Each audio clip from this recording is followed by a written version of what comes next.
Dr. Fargman was walking down the street, heading to his medical office. As he walked, he reached an intersection and suddenly remembered he had forgotten to congratulate his best friend on his wedding. In fact, he had completely forgotten about the wedding scheduled to take place within a few hours. How could he forget? Why had he agreed to give that important conference on that particular day? What had crossed his mind? For a few days now, he had been forgetting important things, with no apparent reason, replacing them with others.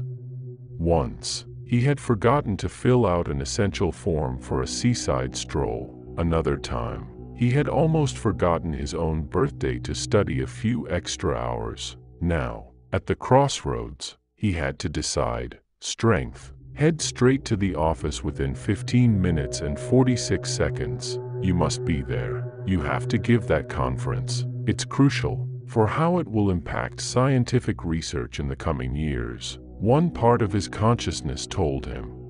Do you remember all the things he has done for you? How much laughter you shared? You want to be there in this important moment. Ridiculous, absurd, irrelevant feelings. All of this is illogical and insignificant. You need to get to the office quickly, and mathematically, that's more important. You know you don't want to. Your friend is more important. No, he's not. Yes, he is. No, yes, no, yes, no. The two voices continued to bombard his head and fill it completely, as if they were two loudspeakers with the volume increasing inside his skull. At last, his head was resonating with their screams, and he fell to his knees, clutching his ears in pain. Blood began to fall from his nostrils, and then there was silence. The two voices in his head finally ceased their torment, just in time for him to arrive at the office and learn that the conference had been canceled, and he could go back home since the wedding was long over.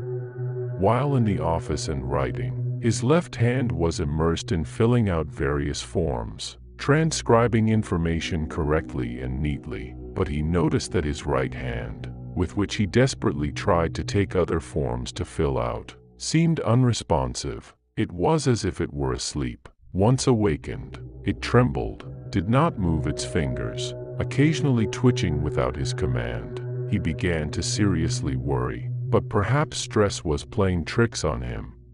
However, things took a turn for the worse in the afternoon. On his right, he had documents, and on his left, some photos. His eyes seemed erratic, now struggling to look at the documents and reason, and then staring at the photos, lost in memories. But how was this possible? His head seemed so indecisive, and the situation only grew heavier. When he walked back home, he passed under a construction site to save time, as one voice had advised, while the other warned it was dangerous and better to take the longer route. But he was in too much of a hurry. I'll listen to you. The first one, he said as he passed under a scaffold. Then he heard a noise above his head and looked up just in time to see metal bars falling towards him, and darkness followed.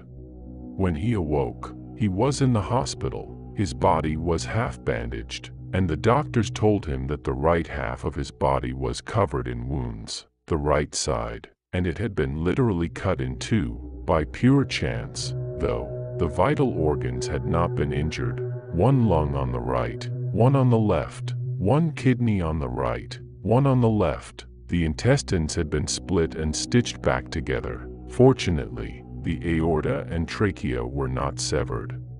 He no longer had control over the right side of his body, but the left side functioned. Even his eyes were now disjointed. A few days later, he was asked to draw the first thing that came to mind, and he began to draw a swan. The doctors were amazed. It was the most beautiful drawing they had ever seen. Fargman could accurately draw everything he saw down to the millimeter. But not just that. He discovered that he was much better with words. He started writing poetry, and all the doctors came to listen to it for its beauty. His spirit became much more sensitive and kind. He even strangely excelled in music, learning a song by heart just by listening to it once and creating new ones. Some days later, he fell into a coma, and when he woke up, His body had reversed. Now it was the left part that didn't function, and the right had awakened. But his personality was entirely different. He had become cold, calculating, mechanical, and meticulous in every action. He exhibited an incredible memory, and his IQ had doubled, something humanly impossible. He became skilled in mathematics and logic, and when given a computer, he started developing programs and algorithms to search the internet for horror stories related to splits. He began to complain of chest problems, and it was discovered that his heart was damaged but not irreparably. So, it was decided to apply an artificial heart that would assist the normal heart until it healed, using stem cells from his pericardium. After a few days, the situation reversed again. His two personalities were becoming increasingly distinct from each other each day, and sometimes he would forget what he had done during the previous session, seeming to complain about what the other had done in his absence. As he put it, it became clear that he had developed a bipolar personality disorder. One part was emotional, the other was rational, and they responded to the right and left hemispheres of the brain, which now acted increasingly independently. One morning, the doctors who came to change his bed sheets were horrified to find that Dr. Fargman was still lying there drowsy, but only half of his body was present. The other half, the right side, had vanished. The left part woke up shortly after, and strangely, it could function fairly normally. This was because the body had been divided symmetrically, with one lung, one heart, one kidney, and a piece of liver continuing the work of the missing right side. The intestine had been split and sewn back together. To move, he had to use a crutch and support himself with his one working leg. The halved man, now a sensation and internet phenomenon, dedicated himself to helping the needy. But everyone wondered where his other half had gone and what it was doing at that very moment. Then things took a darker turn. Without the left side of his brain, Dr. Right, as the media called him, began to experience memory and basic calculation problems and seemed to be deteriorating gradually. He tried to reunite with his left half, Dr. Left, which appeared more rational, but the struggle favored Dr. Left. However, Dr. Left suddenly collapsed and fainted due to a lack of emotional response. As it had ceased to feel emotions and had developed various issues, it became unable to relate to others or itself, ignoring its impulsive and irrational needs and focusing solely on calculations, eventually fainting from malnutrition and compulsive stress.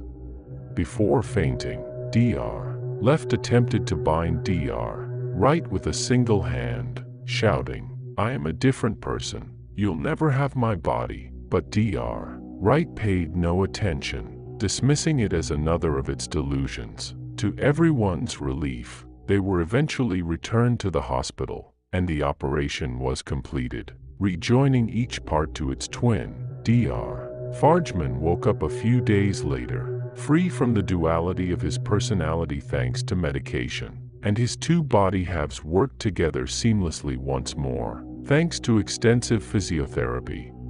Several days later, Dr. Fargman was invited to a private meeting by some researchers in the midst of a group of people. One scientist revealed a shocking possibility. One of them might have undergone an intervention shortly after birth.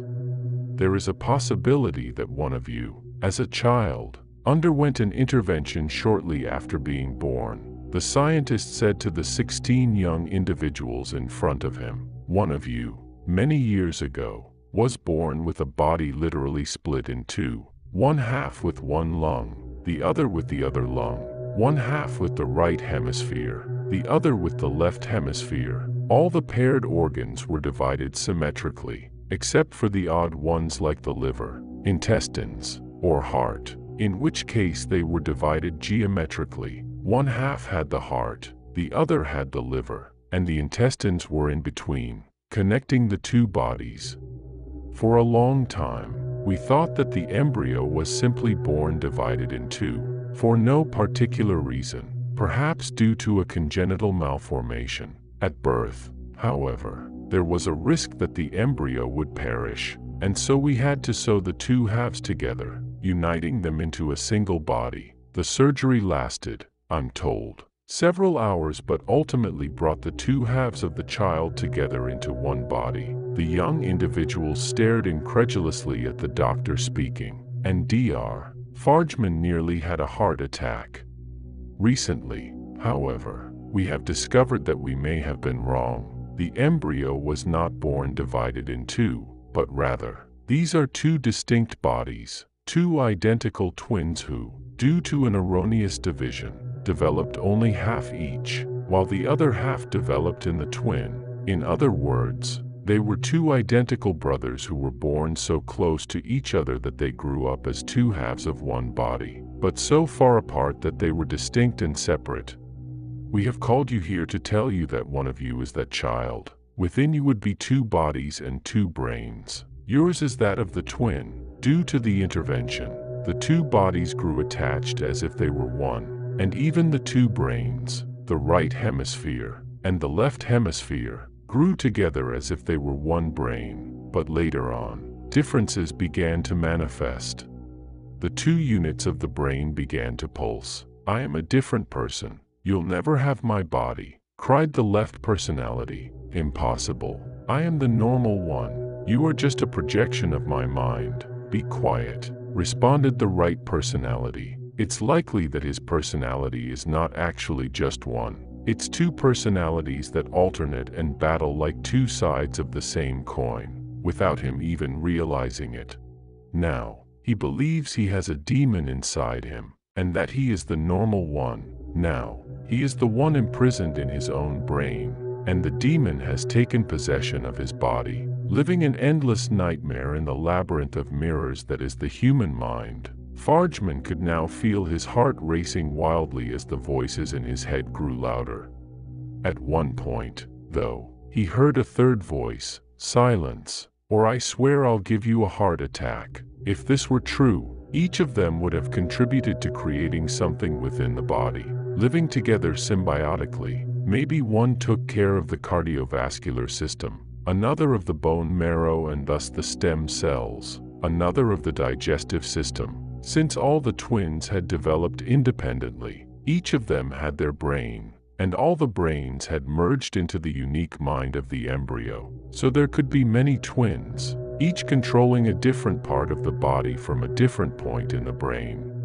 One might handle music, another mathematics, one memory, and one space and time. Did you grasp everything? The doctor asked. Fargman remained silent until the end of the conference. In his head, the voices had finally arranged themselves. Each of them was expressing its opinion and view. They all decided together that from now on, the brain would become a parliament where they could discuss peacefully, and the personalities would change depending on their decisions. But no matter how hard they tried, there was a dark and violent voice from the depths of consciousness, where we lock away our worst fears and everything we hate most in the world, screaming to be set free. The monster contained in every human being had just awakened and wanted to become president.